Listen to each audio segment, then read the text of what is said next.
If this action were taken today or any subsequent day after today, it doesn't impact the current year's budget. It would impact beginning January 1st of 2005. So we'd have a period of time to look at, revenue sources and alternative and part of the collective bargaining process. I mean, I don't have any first-hand information, but I know there's been a lot of pressure put on the Board of Commissioners to give post-retirement medical coverage like a lot of other counties are doing.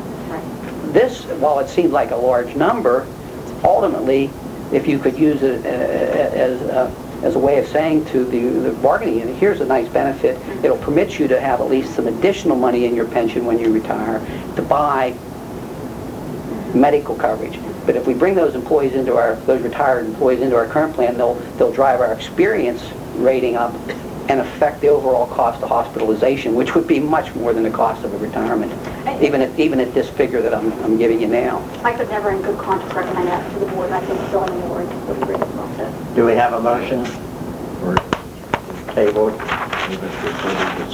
Well, the one other additional thing that Julie touched on is because there is an ability to do a retro feature, the longer we delay a action, the more and more employees will fall through the cracks. Employees that have indicated or have actually formally retired, or actually I think at least 2 are retiring today or tomorrow. So you do have your ballpark figure, Jack, which is very... Well, that's, based on the Hay Group. So those figures I gave you would be...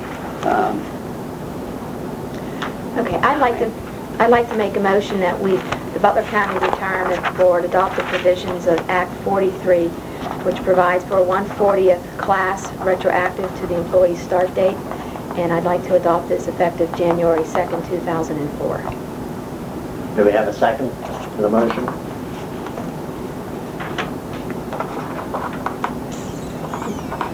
I'll second it.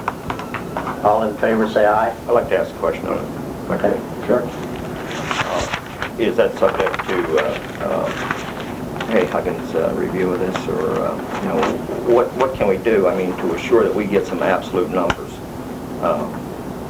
There. I'm the one that brought in the question of numbers all the time, and I just want to be sure that. And Jack, I understand what you're saying. Yeah. 2.5, or 2.2, whatever the $1 million is in savings in the budget. Right. But having said that, that's a 1-year savings. It's year 3, 4, and on out that the obligation does come effective 2 point whatever it is. Well, you also have the ability then, Mr. Kennedy, during this year to get your answer on the amortization question. And I think Norm's already been approached by several counties. I think Armstrong County's already acted on this. And They took action on Wednesday. And I think that the issue is going to come up in terms of the state's been able to amortize theirs over 30 years, query whether or not the county should have the same opportunity afforded to them. That may require legislation, and if it would, that would take time to move through the process and also be able to get that answer as time goes on. But I think the numbers that Jack's providing here today would be your worst case scenario. It can only improve. Well, having said that, I mean, the 8 years, just doesn't do it to me. I'd like to see this amortized over the 30 years, the same as the state does. And, in order to try to save those dollars, this is a long-term commitment, and, virtually forever, so, or until they change the formula again. But I think that's an answer that's going to have to come from Norm, and I think he's already anticipating looking at that again with his discussion with various counties in terms of his direct quote was, there's nothing that says that you can, nothing that says that you can't. But I think we have to look at that better to determine whether or not legislation is required to do that. That 8-year number is a number from Norm, and I don't think we have the ability to change his number, and he's got to be comfortable with that. So again, I think the numbers that's being presented to you here today would be the worst case scenario. They can only be improved upon. I think that's the operative point. It's the worst case scenario. I didn't want to misrepresent for the board. So a no vote here today would mean that, let's say if I voted no, that I would not be able to participate in this 1/40th when it came my turn to retire? Yes. Everyone would be in that vote. If it's acted on, we have 3 votes here today. It is. You get it whether you vote no or yes. I mean, it's a global benefit. Well, why don't you add that into the motion? You Want to add an amendment to your motion? If you vote no, you never get the...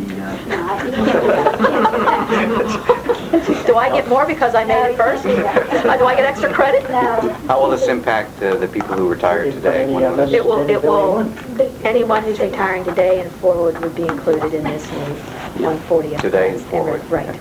But like Jack has said, the longer we wait and people that made I their understand, yeah, I intentions understand that. But it's effective today. today. Right. Bill, you have any input on this thing? I mean, with the board, you know, you don't have to, they do, you know, later on in the year, depending on whether the board feels comfortable with the number or not, whether you want to wait to get something from the actuary, I mean. But, you know, That's bottom line, man. that's why I asked Diane if this is subject to the actuary coming in and, you know, trying to give us some good numbers. Well, the actuary has, That number. yeah, we do have a number here, Jim. I mean, we haven't had, Million? Is that what you're- Worst case. yeah, based on the liabilities and the, you know, and that's at the, moving to the 140th basis, which is the highest basis available to us. That number has been supplied, like all actuaries. Even we get a study. If we get a study 6 days or 6 weeks from now, it's also going to be an estimate too. You're never going to get an exact number because of you're working in an environment where things do change. But the operative point is, as we said here informally a few days ago, is that the county has had a consistent policy of when the legislature increases the class bases, that we've moved accordingly. We have employees in this very building working side by side who are getting a... That was at GRIP, and that was very narrow based on the research. You're absolutely correct. This will make everybody on par. With the state? With the state. Yes. Okay, well, any more discussion? One more if I can. This is absolute what the state is doing, 140th. I don't want somebody coming back to me and say, well, the state's doing 150th. I mean, if we got state employees here, you know, I want to make sure. Not just state employees, community college employees. College also. Yeah. No, their state retirement fund due. Yeah, Jack. I mean, and teachers. I want to give consideration to that, Yeah. because they are state retirement people. It's been a motion, it's been seconded. We'll call for a vote. All in favor, say aye. Aye. Opposed? Motion carries.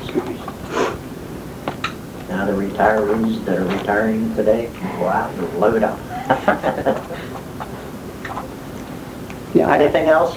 You know, as far as that passing of that the motion, I think that you know, I certainly want to say it does bring our employees in the same level as state employees working within the same building. And for me, it was probably a harder vote to take because I really, you know, I looked at the numbers and I really want to make sure that we are in alignment with the state, that we're not overacting or reacting to something else.